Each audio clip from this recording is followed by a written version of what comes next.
Three words that you sent out to me. One of them was resilience, Mm. confidence, and thrive. hmm So, what's that about?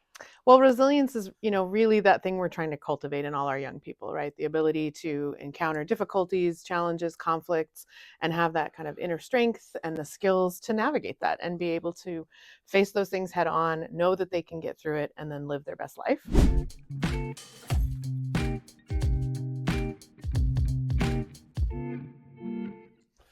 Hello, everyone. I'm Gary Raze of Eugene Spotlights, and I get the pleasure of introducing to you River Aaland and from Ophelia's place. And I'm excited to be here, and I can't wait to find out about what all you do. So, first of all, what's Ophelia's place here in Eugene? So, Ophelia's Place is a center for girls ages 10 to 18. We offer a variety of programs to empower, connect, and help them thrive in a really complex world.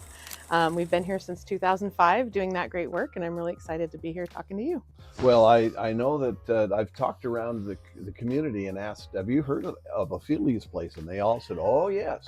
So, Yeah. yes, you've been around a while, and you've certainly done a significant service to our young ladies that are going through a very difficult time for them. So you said that the ages, if you did mention it, from 10 years old to 18 years Yeah, old. yeah. And any young lady that wishes to be part of it can sign up. Absolutely. There's no cost or membership to join. Any girl from any circumstance or background, if she just could use a positive space to connect, we are here for her. And we're situated here in 15, or almost 16th than Pearl. hmm So we're right here in Eugene, but you service people throughout Lane County. We sure do. So this is kind of our main home site, but we provide services throughout the whole area in different ways. So one of the ways is through the school system, being able to go to schools and do classroom presentations, do girls groups, do after school activities in the schools. And we're also providing services up in Albany, so Lynn Oh County as my gosh. well. Yeah.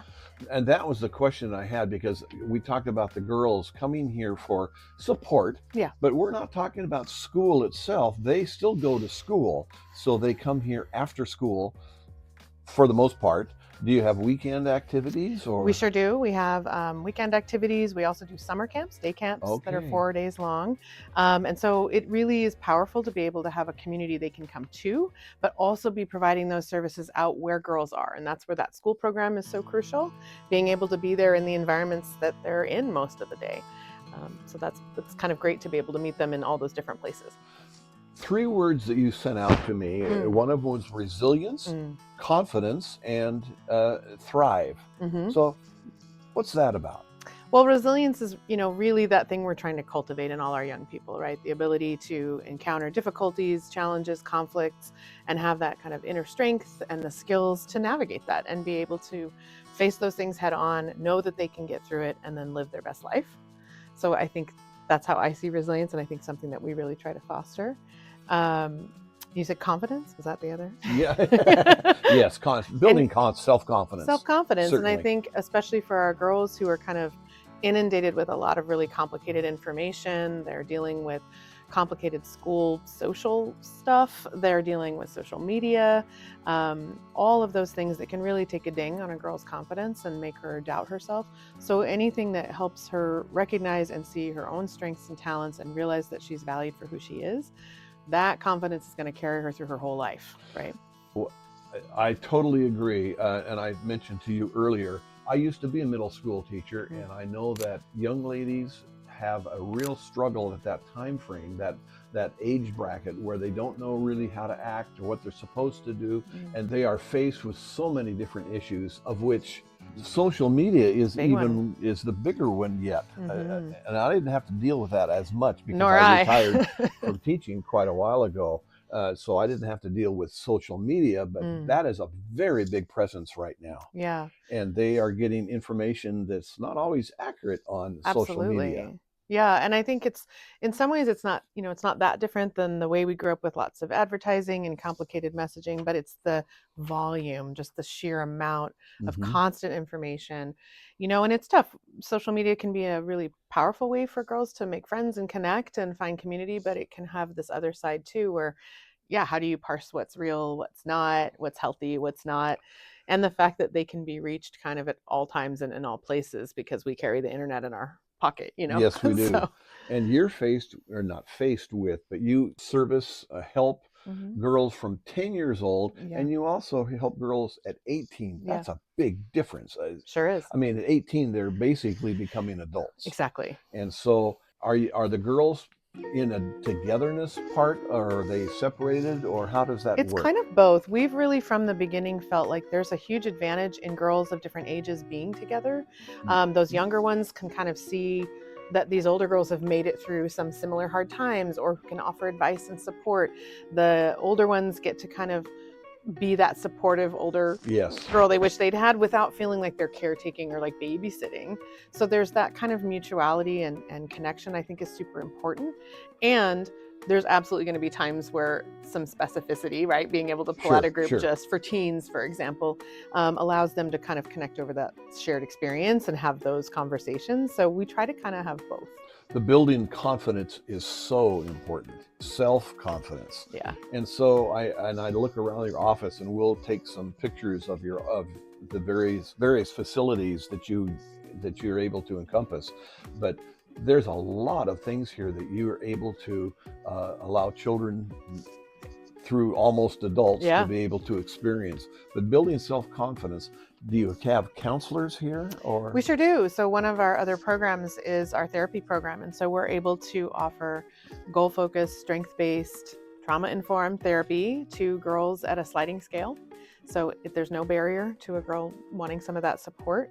And it's been just a beautiful program from the get-go. I think that's such an important piece of holistically supporting girls. Some just need community space, right? Make friends and hang out. Some need a little bit more support. Maybe they're going through a loss or a divorce or just navigating that change. Kind of, middle school is rough. And so having some extra support, that program is really vital for offering that deeper.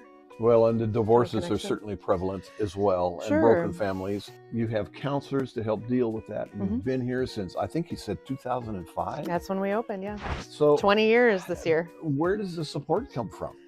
We're so fortunate. We have, of course, we go with the grants and the foundations Sure. and all of that, like many nonprofits. We also have a tremendous amount of community support. So knowing that our community supports us, they show up for us in all different ways. One of the things that we love is we have something called the OP Society, which is basically a way to do monthly giving. And that's really popular right now. A lot of us have our little pet causes where we can Sure. donate our $10 a month. Yes, but that adds up. It does, and it really helps organizations like ours. And it also really feels like we're connected to the larger community when we have that relationship. Ophelia, was that named after the founder?